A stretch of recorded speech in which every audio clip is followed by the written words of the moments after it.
Hey, welcome to the first ever Koalafied Gamer Guys podcast. Thanks for joining us here. My name's Steven. And I am Neil. And we'll be starting it off right away with a little segment we like to call This Week in Video Game Release History.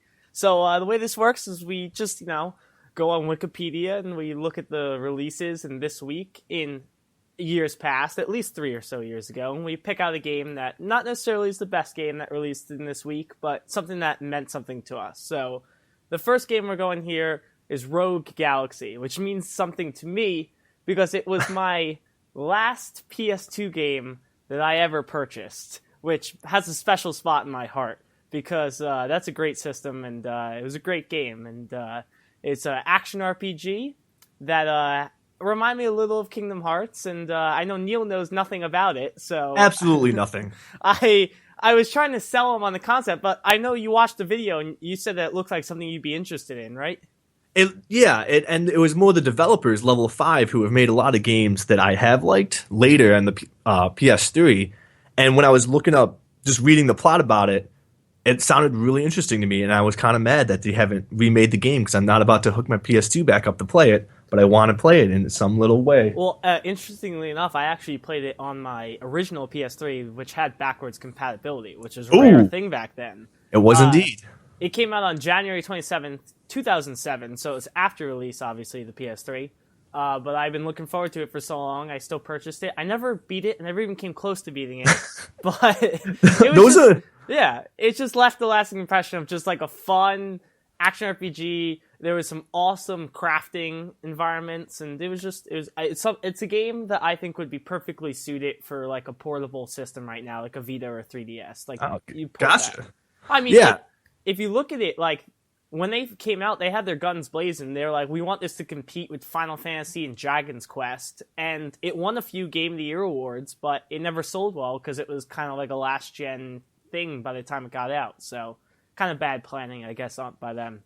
Yeah, that's got to be it. If it comes out and everyone's already onto the PS3, which had a weak launch lineup anyways, but still, you kind of like left behind. Because I'm thinking about games now. If they come out on the PS3, I already kind of shun them aside a little bit. Yeah. Because I'm onto my PS4, I don't really care. So it kind of... It's true. I mean, the only game I went back for, I guess, was Borderlands pre-sequel. But, And that was... Yeah. Little unnecessary, wasn't it? It turned out to be a terrible decision. But I paid $60 for that when, we'll talk about it a little later. You could be getting an upgraded version of that for a better price. So that's why you wait. Do you remember the last game you purchased for the PS2, Neil? I was trying to think really hard about this, and I have no idea because I think the last few games I was playing, I was just starting to borrow it from my friends, so I never really purchased a game. But plus you were cheap back then. I was so cheap. I'm still very cheap. Oh, of course. You're thrifty. I'm thrifty. You should have seen me with GameFly, being able to get those games, beat them in one day, and put them right back in the mail, so I wasn't wasting any time. Send me another one. I am ready to go. Did I ever tell you about the time when I used to say that they were broken, so they would immediately put another one in the mail for me, so they wouldn't wait to get it? You better hope that, GameFly never wants to become a sponsor of ours, because in that case... I'm just giving the tricks away. I did it twice and I felt bad. Yeah, let's listen to episode 1 just to get a feel of what they're about. Like, that bastard. Stealing those extra 2 days of mail time from them. So yeah, Rogue Galaxy, awesome PS2 game. If you still like playing older games, you've never played it, kind of flew under your radar. Highly recommend it by me, even though I have no idea what happens past the first 10 hours, so it could get really bad. But it won a lot of awards. That opening, oh man, that 10-hour opening. 10-hour opening. I mean, once you got past the 7-hour tutorial, you just didn't know what to do. I just remember the first world being in like a dusty, like Aladdin-like world, and I was like, well, this like really reminds me of Kingdom Hearts, like the Aladdin level, but. It's a good game. I recommend it to play it. And, I mean, you can probably find it. Actually, level 5 games are weird. They don't really go down in price, so it might actually be expensive if you look for it on eBay. Maybe we should have researched that, Neil. Maybe we should have looked that up. I mean, I'm just trying to think of they're starting to port more games to like Steam, old popular titles like that, and Valkyrie Chronicles. I was just about to bring that up. I know, but then I know where you're going. But then they also with PlayStation Now they always talk about stuff, and it would be really interesting if they went all the way back to PS2. Like, because then I bet these like games would be rediscovered and people would be like, oh, I can't believe I missed this game. It just had a bad timing. Like my other favorite game, Suikoden 2, which came out on the same day as Final Fantasy 8, I think. It might have been Final Fantasy 7. One and two. I mean, at this point, they're all the same. Yeah, but it just got it so no one even played it because it was still using 2D sprites, and Final Fantasy was on the 3D polygons, and so it just knocked it out. There's some people that say 2D sprites are better than terrible PS1 graphics. They age better, for sure. They do. It's more. It's got that retro vibe to it, but it just at that time it was mind blowing. So games like that get buried, and if it came out on the PS2 before the PS3, I can totally see that happening. But if I ever get the chance to play it, it looks interesting. I love Level 5, and I want to give it a try. Play it. It's great. So, all right. I guess we should move on. We're going to talk about a little the notable releases this week. So I'll list some. I'll bounce them off. We can talk a little bit. So first one I got here is the Grim Fandango Remaster, which is coming to everything, even Linux and Mac, except for the Xbox One, Xbox 360. Gets no love. And Wii U. Wii U, naturally. And Did you play the original? I did not play the original, but I kind of heard that this is it's a point-and-click adventure game, I think. I think so, too. It's supposed to be like a film noir classic detective type of thing. Which is not something I'm interested in, so I don't see myself playing it. But, I mean, I love that kind of stuff, but... Yeah. And... This is the one that Tim Schafer's involved with, right? Yeah, okay. That's what everyone knows it for, because it's like, oh, it's Tim Schafer, and that's why I know it. But I've never heard of this game until they did this remaster. I'm like, oh, I guess I had heard of it, but I just never interested. But I do like Double Fine games a lot, as you know. Yeah. I'm obsessed with Costume Quest, and I'm planning on playing the Broken Age games when they come out together on the PS4. Yeah, I'm just waiting for that. Literally the same thing I'm waiting for. I just don't want to pay for one and wait. Pay for one, wait, and then be like, because I hear it's great. So I like him, but I don't know if I'm going to plunk down I think it's $20, my $20 to play a game that's, a little outdated. So I don't know if it's not, I mean, the remastering, but you get what I mean, like gameplay. Yeah, I get what you mean. It's then again, Telltale Games has brought that style back, so. Yeah, that's really opening up doors, which we'll talk about in a second when we bring up another game. But keep on going. Next, I have Dying Light, which is coming to PS4, Xbone, and PC. Which how do you feel about this? Are you interested in it? Not even a little bit, Steve. Not even a little bit. Me too. And why is that? I have a feeling it's the same reason, but I'm going to ask you. It looks a lot like Dead Island, which I absolutely hated. Me too.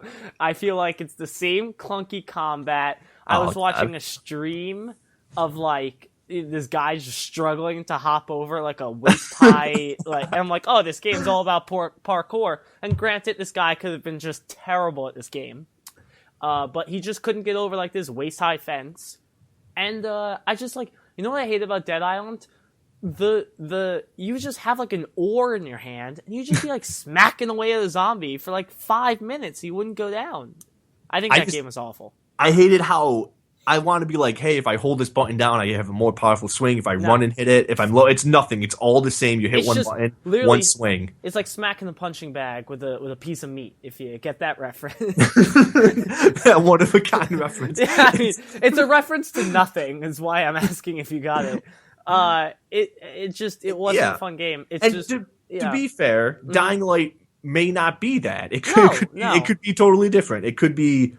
I really like Mirror's Edge. People make fun of it. I make fun of it because I know it was bad at the time, but it had good ideas. And this is let's do Mirror's Edge with zombies in it. Yeah. But it could so easily fail if the combat's clunky, if you can't climb properly, if it gets this fetch quest, if you run over there and then you have to run all the way back and you just keep doing it. But I'm very intrigued by Dying Light, though, because first of all, no review copies, which always spells a good game. Yeah, that's really worrying that I think they just got them today. Yeah.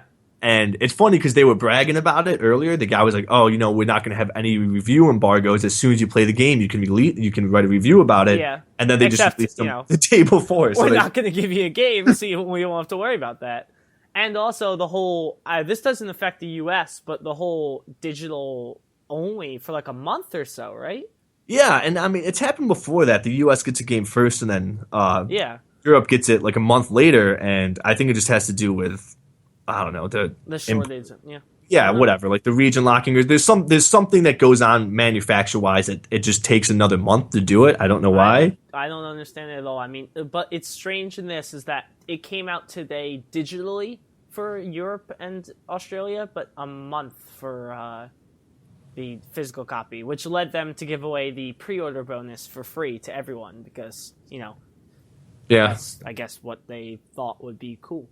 would fix up. But that's why it's weird. That's why it has to be like a manufacturer thing because it must be some. I don't know. It must be. I have no idea why they do that, but I know what happens. And I guess the way to look at it is if normally if there was no digital release, they would have to wait a month anyways. This people can get it 30 days early. I guess. Yeah, I guess. That's one way to think about it. It's strange. It really is. And, the problem is the game that, me and you think are going to be a little iffy. If you buy that digital copy, you can't sell it, Yeah, that's the one thing keeping me away from digital, going completely digital because I still like to sell games and like get a little. There's good deals. You can sell two games together and sometimes get a free game out of it. So it's true. I mean, like for example, like I love Shadow of Mordor, but I'm not gonna buy that digitally because that game ends, and then I'm not gonna want to play that 5 months down the line. I'd rather just sell it, even if GameStop gives me pennies. I'm not. It's $10 more than I had before. And I wasn't doing anything with it, so that's just, my thought. I know a lot of people are collectors. I'm not personally a collector, especially in this day and age when there's so many copies of games that collecting really doesn't mean anything. So, it's a cynical way to look at it. No, I'm with you. I agree. All right, so Dying Light. We'll see. We'll read some reviews. We'll probably be talking about it next week, see what people said about it. So yeah, we could be completely wrong, but I got a feeling me and Steve is dead on like we always are. Of course, and I don't have any plans of playing it, which is strange, because I'm kind of dying for something to play on my PS4 right now. So next year I have Hyperdimension Neptunia Rebirth 2 Sisters Generation. I know exactly what that game is. Oh, do you? How's this? How do you feel about this, Neil? From what I've read and what I've seen. Yes, by the way, this is a Vita only release, so obviously it's reaching for some high sales numbers. That game, I cannot pronounce what you just said, but it's like a really long running series, and they come out with one every year, and it's based. Really? They really do, and it's like, think of it like teenage anime girls in an action RPG. That's summing the whole game up right there. There might be a dating sim element to it. I might be making that up. I'm not sure. So they always put dating sim elements into their games. So I'll give you a little one sentence sell on it. It says, if your princess is a self-referential, fourth wall breaking RPG that skewers both the game industry and gamers in equal measure, then Hyperdimension Neptunia Rebirth 2 is your castle. That's Hyperdimension Neptunia Rebirth 2 Sisters Generation. Oh my god. It's available digitally and at retail. I love titles like that. We've spent entirely too long on Hyperdimension Neptunia Rebirth 2. Alright, let's move on. What else we got here? Life is Strange, which releases on the 30th, which is Friday, not Tuesday. I don't know what this is. You seem to be pretty excited about it. I am very excited about it. What do you got? This game is taking the episodic format like Telltale. They even reference Telltale Games saying we wanted to do something like it. I'm forgetting the developer's name, but they're the people who did Remember Me. Good journalism. Very good. Forgetting this. I could take 2 seconds and type it up, but I'm not going to. And Remember Me, which was like a fighting game that had to do with like memories, and it was okay, but this is completely different. This is about basically 2 girls. There's one protagonist that's kind of has all these interactions, just like a Walking Dead game. It's all about the conversations you had with people. They remember what you say. You have to make decisions. It's not really a puzzler. It's more just about a story. So but what makes it's very story driven. By the way, the developer is Don't Nod. That's it. Okay. That's exactly it. And that's part of why people are interested in it. And then the other factor is that it's like there's no real male protagonist. Okay. And the developers were having a hard time getting people to support them, getting a publisher, because they're like, no, you need a male protagonist. And they're like, we don't want that. We just want a female. And they fought for it, basically. And eventually Square Enix came in and was like, hey, we're fine with that. Publishing it, okay. We'll publish it. So that's why all the female journalists are really interested in guys too, because it's kind of got that Gone Home feel as well. If you remember that game where it's like, It was mainly about female protagonists. It didn't have like all this action in it, so it's kind of that weird. I never played that. It's the one where you go back to the empty house, correct? It's yeah, you're in an empty house, and it's like it looks like a horror game, and you expect something scary to happen, But but you're it's just like reading notes and yeah, it's just a okay. melodrama where like nothing really serious happens, but it's just you get a real feel for these characters, and that's what this game's trying to go for. And then at the same time, they throw in this whole time travel element where like I think from what I've gathered from the trailers and stuff, you see like a girl get murdered, Okay. and you like rewind time and try to save her life, kind of thing. That seems interesting. It's episodic, correct? It's episodic, so and I think what they're doing is Five there's going to be episodes? 5, and what you Okay. can do is usually you can buy the season pass, which is like $20, and it saves you $5. Yeah, of course. You can buy the first episode and then buy the season's pass, and it will only cost you $15 after that. So they're I still like giving, that. so they're letting you play the first episode, That's and then you smart. can like dive all in. I I wonder like if it too. I wonder if that'll push Telltale to do something similar. Because, like, for example, I played the first episode of Tales from the Borderlands and I loved it. And now I'm like, well, if I knew I was gonna like it from the start, I could have saved on the season's pass. But Yeah, I think it makes sense because it's still that's how they it's get you. yeah. I mean, I guess that's the hope, but you could also. I do know people that like have skipped episodes because they read and go, "Oh, this episode's really not good. I'll just wait for the next one to get a recap or like whatever." Okay. But this one, I don't know. I'm excited for it. I plan on playing it this Friday, which is a really weird release date. It But is weird, but I don't know. Maybe they want to kind of get away from Dying Light, being that it's the first yeah, AAA title, if you can call it that. Big release of in the new year. So very true. maybe they want to separate themselves. I don't know why they couldn't have just done it like last Tuesday, but hey, it's each their. All right. Do you have anything else that's coming out this week that you'd like to speak about? I don't think so. I don't believe there's anything else that I can think of. Literally nothing else is coming out. I was waiting for some other crazy PS Vita game that you're just gonna No. come out of nowhere. I just figured that title needed a mention and, help them sell 2 more copies than the 4 they were originally going to sell. Which actually, that brings me to a Vita game that's been getting a lot of press. I know this wasn't written onto our things we plan to talk about, so don't freak out on me, Neil. But It's going to be Freedom Wars, isn't it? no, Freedom Wars looks great. But again, I actually purchased a Vita TV over the weekend, which I'll be discussing in a little bit. But it's Sword Art Online. Oh, okay. Which actually the game is not online. Because it's that's the name of an anime, and the It's a premise show. the premise of the anime is that these kids, like this group of kids, they get stuck in an MMO and they're trying to get Okay. out, which is I think a pretty cool premise. I'm not a big anime fan, as you can tell. Exactly, I can't even say the word.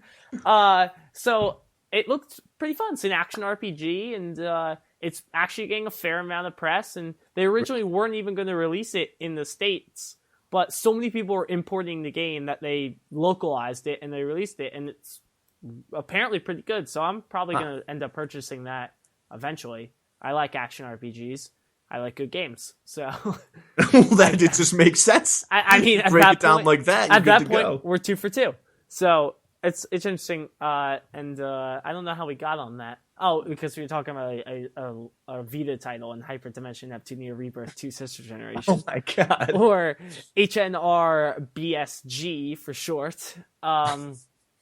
But yeah, obviously, if you have a Vita, you haven't heard about that. Read some reviews, watch some videos. It looks awesome. Pick it up. So I think we have some news that we'd like to discuss. Correct, Neil? That is correct, Steve. That's How right you are. That's a great segue. I'm Literally a pause and then just continue talking. So I'll start this out with something that's near and dear to my heart, Neil. And that is my man, Randy Pitchfork, sitting down and saying, hey guys, we are ready to make Borderlands 3. How Now, excited were you? I actually, let me tell you a story. I saw Okay, on tell me a Friday, story. Let me tell you, Neil. I had a tweet on Friday. You're familiar with the Twitter. I am indeed. We have a Twitter. If you'd like to follow us, it's Koalafied GGs. Hashtag shameless plug. Yeah. So I was on Twitter and I saw IGN tweet that there's going to be something related to Borderlands of an announcement. So everyone's like, oh, Borderlands 3, we'll get like a gameplay video. So I had kind of had my hopes high. I forgot about that by Sunday. I forgot the tweet even existed. And then I get this tweet again. That's how Twitter works. It That's updates. And I read it. I'm like, well, they just announced that they're ready to go, and they have to hire a bunch of people to work on it. So we're like 3 years away from Borderlands 3, probably, maybe 2, like the end of 2017. I mean, I guess my thought was always that it was like, not that they were working on it, but I like to imagine there was a team of people at least sitting in a room. Yeah. And they're like, thinking about it. We're ready to think about this game that everyone. Nobody has an announcement that just says, "Yeah, we're ready to think about it." Like, it's almost disappointing. I wish they just wouldn't have said anything. But this brings up an interesting point. Yeah. Is this Borderlands 3, or is this Border Worlds something that they had copyrighted about 2 years ago that, if I had to guess, would be a lot like Destiny if it's Border Worlds, because it just sounds like it's very connected. And the way he says his quote is, "We are recruiting for the next Borderlands. This is the big one."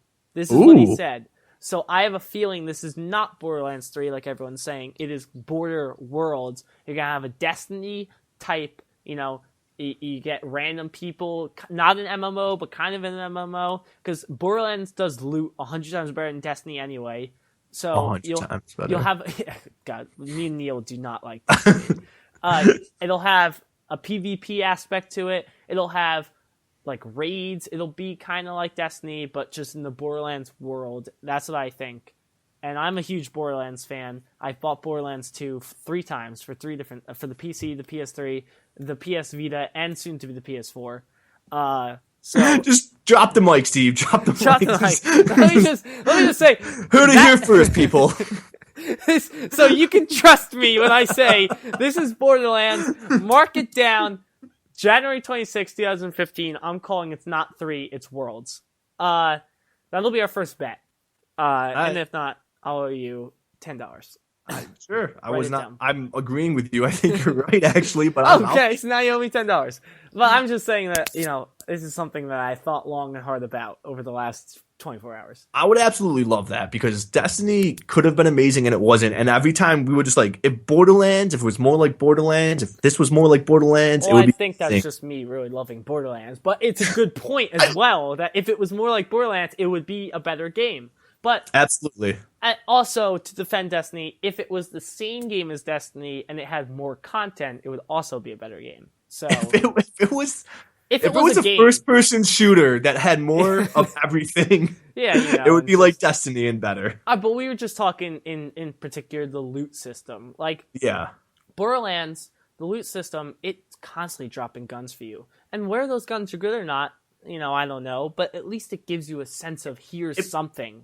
Here is something you can look at. Even just the beating a boss and seeing chests you have to go and open up, and not just waiting for the mission to end and then being given an item that doesn't even fit your class and that you can't trade away. What's better than beating one of the major bosses in the Borderlands game and just seeing those colors? I know you're colorblind, but those beautiful colors of gray, and gray. Try and think with me here. Those colors just come cascading out of his carcass, and you're just like, please let me see an orange drop. Please let me see an orange. Orange is the bright one, kind of like yellow and red. You're like, please let me see the orange. One of my favorite things about Borderlands 2 is that they added colorblind support. It took them a year and a half, and they added it, and it was beautiful. Wow.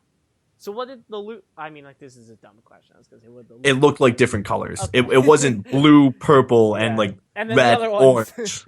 It was very sporadic colors. I don't remember what they were exactly, but there were enough where I could tell them apart. Well, I'm glad that you were able to experience. Every game now is coming with colorblind support. It's a common thing now. Except remember when we were playing Infamous? For those of you who played Infamous Second Son, there was this really dumb thing called Paper Trail where you had to play it on your computer, and there was a puzzle that relied completely on color to move it forwards. And Neil here really had a tough time because he couldn't tell any of the colors apart, so he could not pass the puzzle. I literally had to take a picture of it and send it to you, and you're like, "No, that's red." And then I did it. That's the only thing that was stopping me from doing it, was I couldn't tell what it was. I even tweeted at them 5 times. Yeah, you did. I remember you tweeted, you're like, "How do you not have colorblind support for this, you dinguses?" For this whole color-based thing. So. But You know, we get ignored. We get yeah. shunned in society. So if you're looking forward to Border Worlds, not 3, heard it here. You got the Handsome Jack collection coming out in what was that? Yeah, March? Yeah, that late thing March. that you bought Yeah. and that Which I didn't, just because I knew that they would release some HD collection with but it. I'm gonna play it again, so it's fine.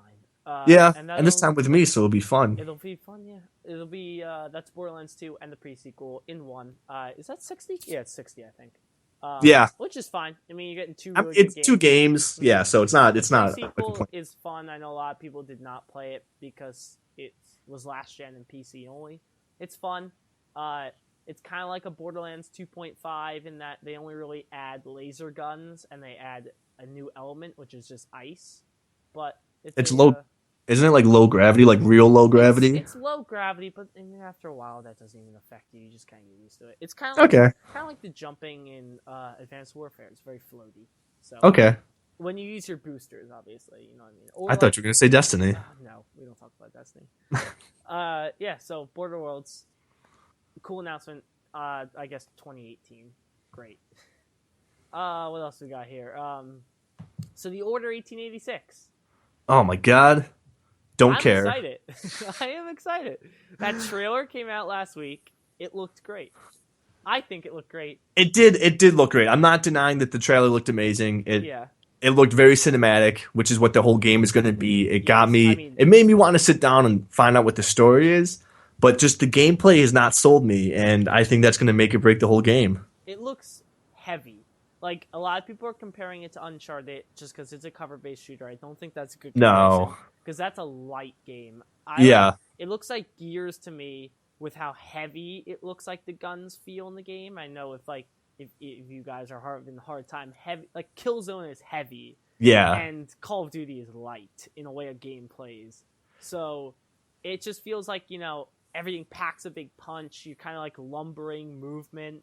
The camera gets really tight on them when like you're sprinting ahead. So I love Gears of War. Even though I've never owned an Xbox, I play Gears of War 2 entirely co-op with my friend in one sitting. So I like those games. I think that this could be a good starting point for I know you don't agree, a good starting point for a exclusive that'll start the PS4 off on the right foot. And even if it's not great, look at Uncharted 1. That game wasn't great, but what did it turn into? Yeah. No, you're right. I mean, I always think a sequel is better because it takes the first game and then it goes, all right, here's what we did wrong. Let's fix that, but not change that much. And then it comes out to be a much better game. And it's not, I agree. I like heavy games. Like, I prefer them over. Call of Duty isn't like a Twitch shooter, but it's getting closer to that, which is really, really fast. I would actually classify it as a Twitch shooter, especially in Advanced Warfare with everyone jumping all over the place. Yeah. It's getting there. And so I love Killzone. Killzone 2 is one of my favorite games of all time. I know, which is strange. But you're allowed your opinion. Because it's an amazing game. It's heavy and it's difficult. And the Order, I think, is going to have that learning curve, which is going to be really cool. But like you say, all the camera angles, which are really, really cool, I think those are going to end up being extremely annoying in certain situations because I can easily see it going into the wall or being like underneath you or something. But I really like what it does is it incorporates, you can see him like when he fights a guy, he's like smashing him into like a wall and then he throws him on the ground. Like it's not that awkward, you're just fighting a guy in a corner. It's like, it's doing that Last of Us thing where it's incorporating everything around you. Oh, is it like a little desk here that you can slam him on top of? And that's going to be really cool if it does that well. The close quarter combat, like fighting, looked awesome, I think. Yeah, I think so too. It's the shooting that really worries me, which I don't know. I have to feel the game. If they release a demo and I play the gameplay and it's like, oh, this feels great, I'm definitely sold. Don't get your hopes up for a demo. When's the last game that even had a demo, a major release? They just don't do demos anymore. Yeah, I'm actually kind of surprised by that because I used to download like a demo every week. Yeah, on the store, and like there's no demos that get released anymore. Yeah, I don't know. It's weird. They don't work until they get that day one patch. That's true. That is true. So I'm excited for 1886, the Order 1886. I think it's gonna be at the very least a fun story, which I was just telling you the other day. I haven't played a good story game in a long time. I want something that I'm invested in. So, we'll see. Yeah. On to the big announcement, which I think a lot of us guessed, that the Elder Scrolls Online, which I'm gonna not say ESO Online because I always do that. I say that too. I almost ESO Online, I ATM like machine. It went subscription fee free. Subscription fee. fee. It's the subscription fee is Literally free. the opposite. Yeah, the subscription fee is free for the console of the PS4. Is it out on Xbox One too? I think, right? I want to say I think a new generation they're talking about. Yeah. Okay. Let me see here. Yeah, I'm checking. So, Which is really cool because great. we talked about it that we were like, hey, we would probably play this game, but we don't want to pay a subscription fee for it. And then they just dropped it. And we're like, it oh, was cool. crazy. They were gonna charge you $60 and then $15 there on out. That's insane. I think the only game that gets away with that is World of Warcraft. Nothing else can do that. Yeah, I mean, and they can get away. They could charge $100 for an expansion, and 85% of the play base would pay it. Yeah, absolutely. But pay it 2 times. Got 2 machines running at once. but I mean, that's because we were talking about it. That we kind of when it first came out, we were like, it looks kind of cool, but like we were saying, we don't want to be paying a subscription fee. But we were like, it would be kind of fun to play together, even though it's not the greatest MMO of all time or anything. But now it's looking a lot better. I got my eye on it now. I'm surprised that you're interested in it because I know you didn't love Skyrim. You played it, but you didn't love it, right? Yeah, but the whole time I'm playing Skyrim, like this would be really fun with other people. That was like my whole kind of thing about it. This is where you gotta be worried because I hear it's not just like Skyrim Online. I don't think it would be. I think it's more. It's going to be more dungeon based, where it's like you get a group and you go and look, you can explore and stuff, but you're going to be going on raids more. When in Skyrim, you could really just there's like, oh, here's 10 dungeons. Let me just go through them at my leisure. I think it's going to be a little more strict than that. Does loot drop? Like, is it a loot drop game, like a Diablo, or what's going on? Like, I haven't watched any gameplay. Like, obviously, I imagine, yeah, it's got to be. Yeah. I mean, MMOs. The reason they're so much fun is because of the loot. Like, that's the whole. You want to get the big shoulder pads. Yeah, exactly. All the crazy colors. Gotta get your shoulder pads. The yellow pants or whatever that you always get stuck with at some point. You and the colors, man. What game were we playing where I had really great looking pants? It was Destiny. That was Destiny. Yeah. It was absolutely Destiny. We were playing the Destiny beta, and my pants in the beta were fantastic. And I was the brightest and loudest pants I've ever seen in my life. And I was upset that I couldn't bring them into the main game. But I digress. That's why I hate Destiny. So many issues. Yeah, God, don't get started. I mean, I wish we had this going when that game came out. We could have a 3-hour podcast about how bad Destiny is. And then we just go back and play it some more. Yeah, it's true. Nothing else was out. Yeah, that was real. As soon as Call of Duty came out, we never played it again. We literally sold it to get Call of Duty. That's true. I did the same thing. So, okay, here's a game we're both interested in. We will both be playing when it drops on February 10th and talking a lot about it on this podcast is the Evolve, Steve. It's EV-all. Have you not seen the trailers? Oh God. Evolve. They had their was it an open beta? What was it? It was a technical test, is what they called it, and it's pretty much what they. It was an open beta that they did for a very limited amount of time, and that they would literally just.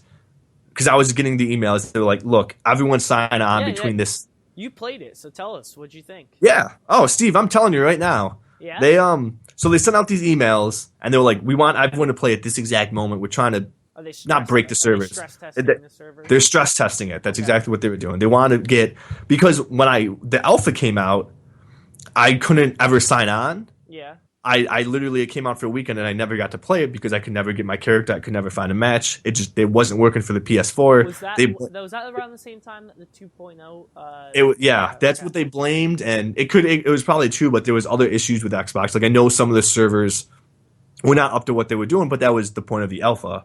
That's the whole reason you do that. So then this was it was basically a beta for the Xbox people. They had like the Goliath open, and they had other characters open, and all the stuff that they did in this test carries over to the main game for them. Oh, really? So, yeah, so they get to keep everything. PS4 was kind of like not screwed, but they were like, look, you get to play for a couple days.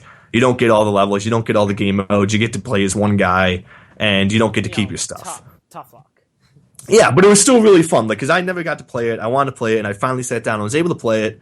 And I had a lot of fun with it. It got me even more excited for it, where it's really tough at first. I remember that the first problem with the alpha when it originally came out, there was no tutorial videos or anything. Yeah, I heard And there's some great tutorial videos in the technical oh, test. they're beautiful, Steve. Yeah. They're just great. Oh God. What they do is Keep it in your pants, Neil. they play it in a video basically. They Okay. like when you select a character for the first time, they just as this game is loading in 30 seconds, they explain what the character does, and that's all you really need. And then for the Goliath or the monster, you can actually play as them and like just practice. Okay. But so it was a lot of fun. I like the medic, which I never liked the medic in the game. Hmm. But they're not just healing all the characters. They have like a sniper that puts the like a double damage marker Okay. on the monster. So what you do is like you get in there and you trank the monster so he moves really slow, and then you hit him with your sniper like all over as much as you can, Okay. and he gets all these little white target marks on him, and then the other people hit it for double damage, and you can really see the difference in the health Cool. bar. That sounds And so it's like you have to try to heal the people in enough time so you can get the extra hit on them. yeah. But the problem is they always go for the medic first. Like that's the first person they take out because if the medic's down, then everyone else can't like really heal or anything like that. Yeah, it makes sense.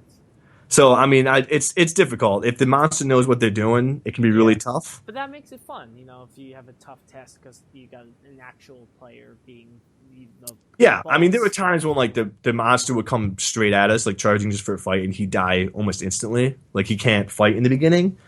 And I won't go through all the characters and what they do because you can like look it up easily enough. Yeah. But they're all fun to play. They're all important. You really do need to use teamwork. It's just like Left 4 Dead. Like you can't just go on your own. You'll never win in it. You have to have always and like that's what happens. Like bad teams will split up immediately to find the monster and Well, we'll just get facts. taken out. Yeah. Because they're playing it like Call of Duty. And they're just running out there trying to be the hero and like the monster can sneak and it's cool. Like when you're the monster, there's all this stuff. Like if you run past birds, they fly in the air, so you have to like sneak past them so they don't alert the people. And every time you run, you leave footprints that can be tracked. So you run in one direction and then you crawl in another, so they can't track the footprints anymore. And you can like leap off a cliff, so there's no footprints. So there's all these really like as I was playing it, I learned there's all this basic stuff. But as I was getting better, I'm like, all these are really masterful techniques that if I got down, I'd be such a better player. And so I know as we're playing it, we're gonna go against some really tough people. But it's going to be a lot of fun, I think. No, it sounds like it'll be a fun time. I'm looking forward to it. It's 2 weeks, right? Yeah, it's really soon, 2 weeks, which is going to be. I think we're going to be playing a lot of that. We'll be streaming that as well on our Twitch channel. We'll be getting real mad at each other. Me and Of Steve, course. as many games as we play together, we very rarely work together in them. So we're going to be forced to work together, which is detrimental to everyone involved.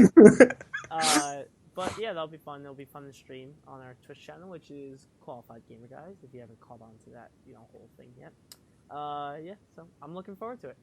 I am too. I hope it does well. I love Left 4 Dead and Left 4 Dead 2. I made you buy those games. I mean, we never play them, but I made you buy those games. They're like 6%. Oh, here's a little fun fact. I want to try to bring this up really quickly. Someone from Valve might become like the financial officer of some country. Really? I think of like Greece or something like that. Oh, Greece needs it. I think that's what it is. Okay. The new financial minister might be from Valve. I think like that. And Gabe will become the Pope. Yeah. Apparently. So, all right. Well, let's see. I mean, I'm sure Evolve will disappoint somehow, but we hope not. We're really cynical if you haven't been able to tell. It's been a bad year. Yeah, We've lost like there's no hope for anything working right anymore. That's true. So, all right, that wraps up the news segment and goes on to the more important things when we get to talk about ourselves and what we've been playing. So, What have you been playing? All right. So as you know, I bought a PlayStation TV over the weekend. I don't even know what that's called. Is it a Vita TV or a PlayStation TV? Or I don't know what the hell. I have no idea. For the longest time, I think I thought it was PlayStation Now until they came out with the PlayStation Now. I'm like, oh, so that wasn't the TV thing? Jesus. Yeah, I mean, terrible branding. I mean, they took a page out of Nintendo. Nintendo Wii U. Did you see the scale between like the 3DS, DS, 3DS, 2DS, 3DS, 3DS XL or something? The new 3DS XL. The new So 3DS confusing. XL. Yeah. So I bought a PlayStation TV. I'm sticking with that as the name. Because I do a lot of travel.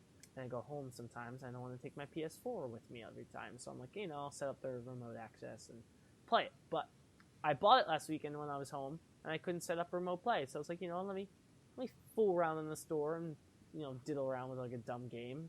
So I bought Luftrausers for $10. Let me tell you, Neil, that game is incredible. Luftrausers it's a game that you would love because it uses like 3 colors, so not a lot of colors for you to comprehend. It's got one of the best soundtracks I've ever heard in my life, and the coolest part about it is like it takes this main song, and it'll take you can customize your ship. So the main theme is the main ship, but if you change your gun, then it's like, okay, now you're using a laser gun instead of a machine gun. Now the soundtrack's the same, except changing the gun changes the bass lines. Now it sounds like a new song. So every time you change your configuration of your ship, you're changing the music in the background too, which is like a really cool concept. Yeah, that sounds amazing to me. That's how that works, and I love when games do like creative things like that. But I gotta ask you one question about that. Yes.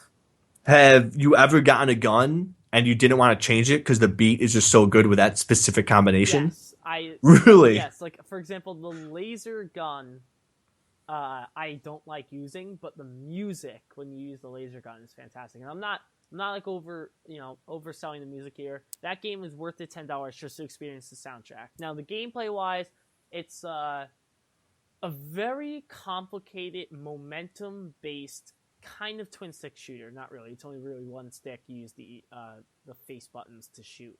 It's from like the side, right? Yeah, it's from the side. You're a fighter jet in like World War II, and you're fighting other jets and battleships and blimps and stuff. It's got a very cool like system of unlocks where every time you unlock something, it's like, okay, well, every different piece of the ship has a different set of achievements to it. So it's like, oh, I'm using the laser. It's like, oh, you gotta clip the wings of 15 different fighters and not hit the body, and like that's that certain achievement. And then once you complete that, you'll be done with that piece. And there's like 144 different pieces. There's 144 different achievements. So it's fun.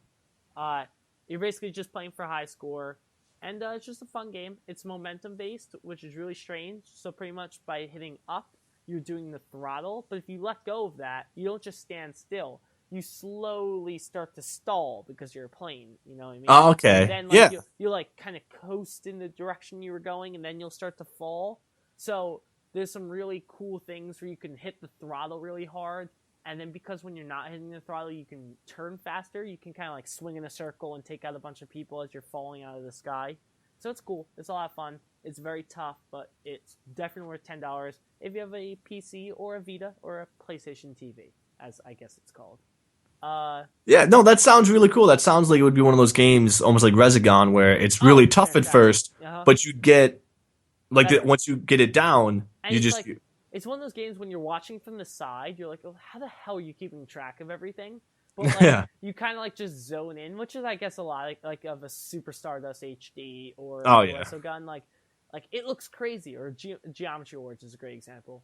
It looks crazy to anyone watching that you're not dying. And like you're just like, oh, like this isn't even hard yet. Like you're just like zoned in, and it's got a cool health system. It's not like a lot of those games where you get hit once and you're dead.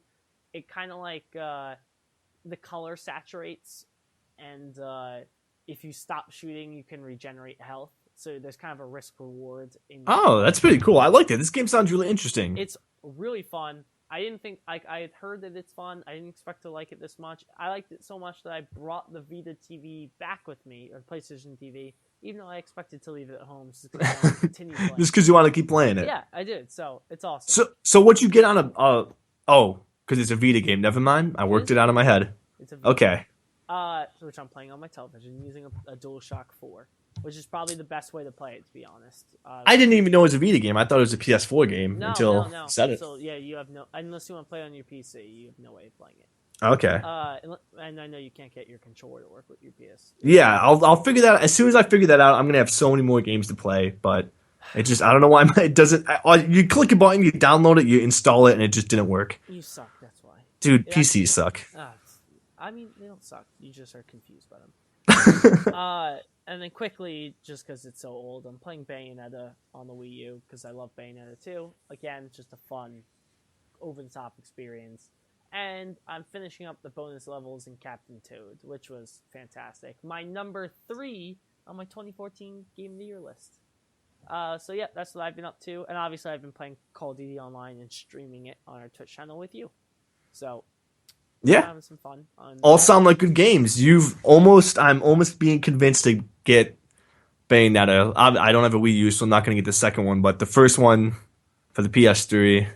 Play it. I But here's the problem. If you play the first one, then you will soon after own a Wii U and Bayonetta 2. So, and then I just play Captain Toad, and then I get addicted to Nintendo just like you. But and then you can play Super Smash Brothers. And I can't go down that road. Yeah. So the only other things I've been playing have been Call of Duty, which is going to be every week you're going to hear me and Steve saying we play Call of Duty, so that's going to be nothing new. But the difference this week is just how well we were doing this weekend, which is shockingly.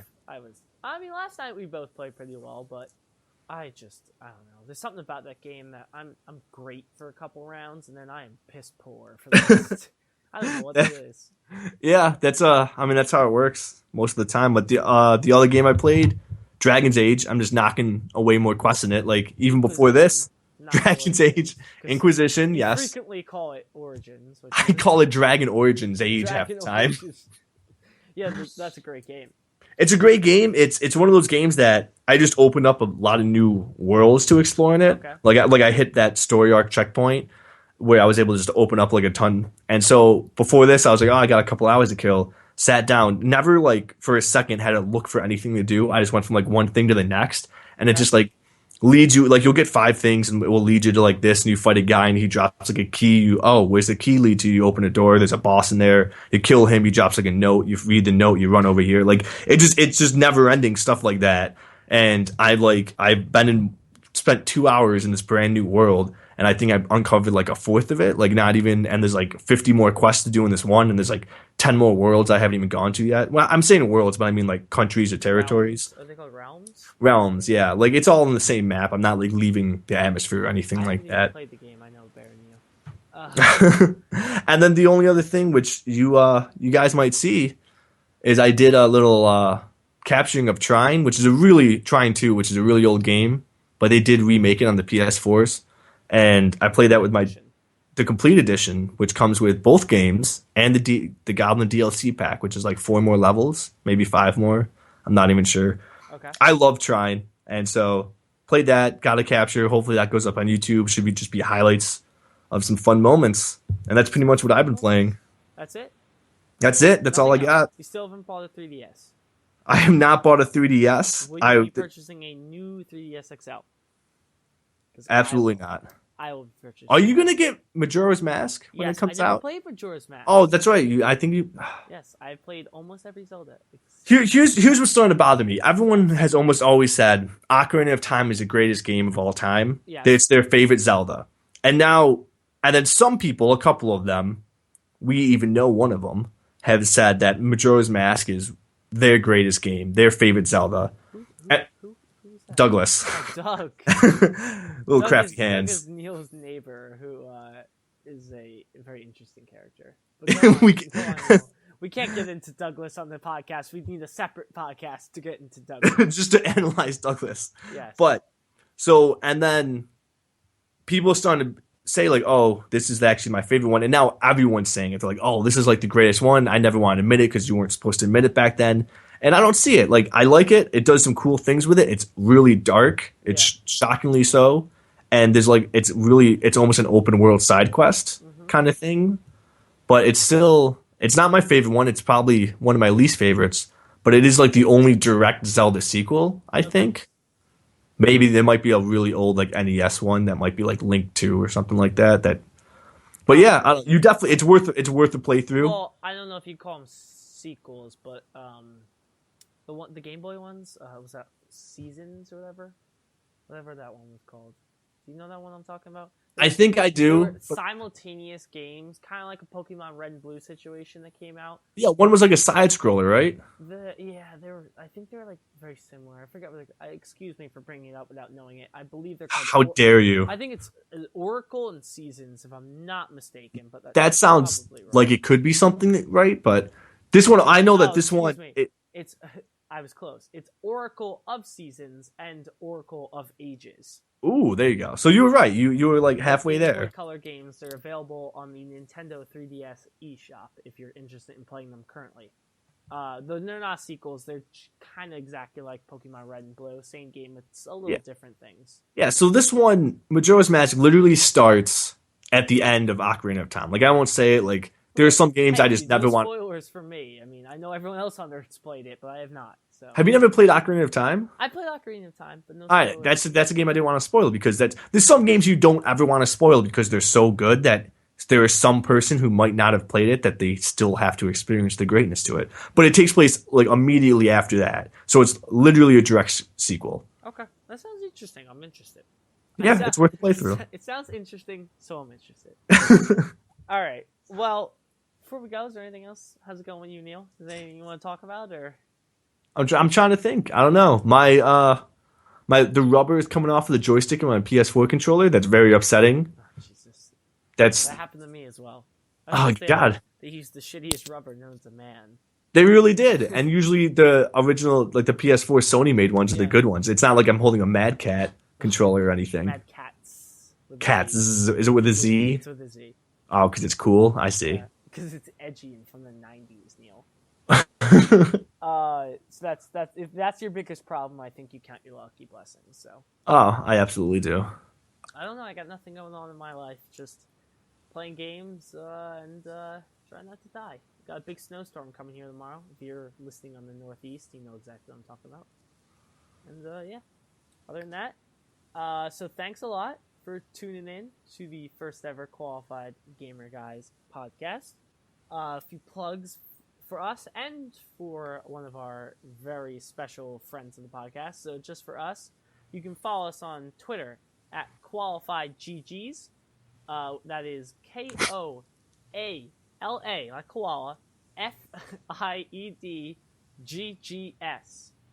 You can follow us on YouTube, which you find this, so congratulations, you found our YouTube. You have already found the YouTube channel. You can subscribe to us on YouTube, and you can follow us on, or is it subscribe or follow on? I forget.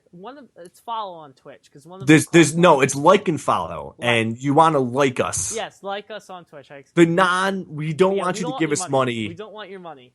We just want you to watch some streams and interact with us. So like us on Twitch. The same thing. Qualified Gamer Guys. We'll be there. I think we're planning to stream Wednesday, which is the 28th, and Thursday, the 29th. Some sort of game. Yeah.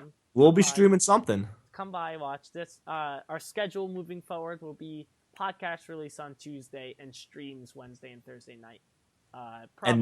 Maybe something special. But yeah, maybe on other days. We'll drop you in something special. Like I definitely plan to stream Life is Strange this Friday. Exactly. So if you're interested in whatever the hell that game is, if you want to find out, go over there and check it out. We need to get that Neptune game and start streaming that.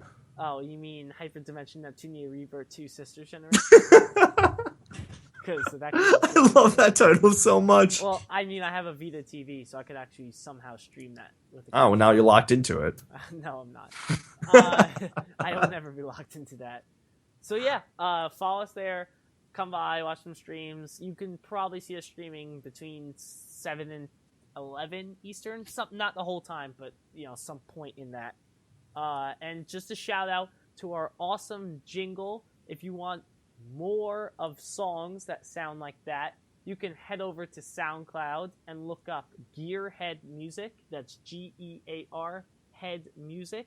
It's a friend of mine. He's really talented. He makes a lot of electronic EDM songs. I guess that's electronic dance music. So you keep doing that. He makes a lot of cool EDM songs, and he's been a great friend of us. He actually also is very talented because he made our logo, which you've been looking at the entire length of this YouTube video. So we should just put up faces or your Bandcamp and koala bears. That's what we should do. Yeah, we should. So, yep. Thanks for coming aboard with us for the first one. We'll be back next Tuesday with an episode of the Koalafied Gamer Guys podcast. And Neil, do you have anything to say before we sign out? I got nothing, Steve. Sign us off. You always have nothing. All right, guys. Thanks for tuning in. I hope you enjoyed, and follow us on Twitter if you want to be kept abreast. You ruined it. You were doing so well. I know. I'm sorry, everyone. Call us on Twitter if you'd like to be kept abreast of our streams and our releases. So, see you next week, and have a good week, everyone.